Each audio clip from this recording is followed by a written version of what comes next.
weather.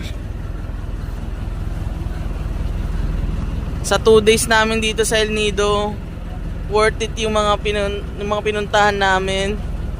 So talagang makikita mo yung dagat, oh. Oh.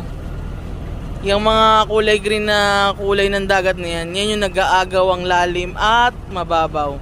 So sa parting doon sa dulo,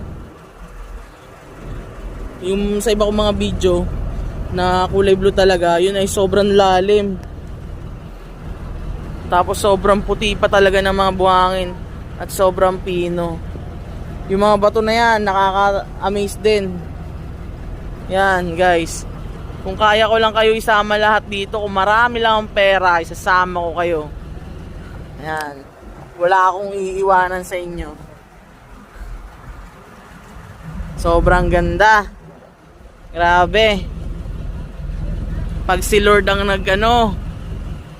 nag-create, wala ka talagang masasabi kundi thank you Lord.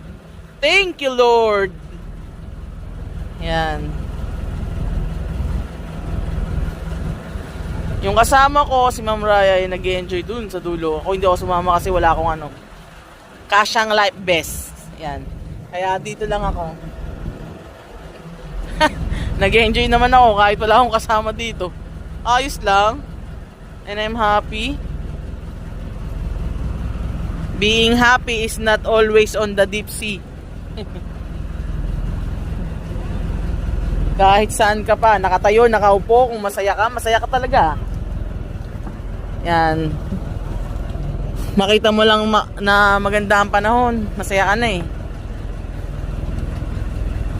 Yan.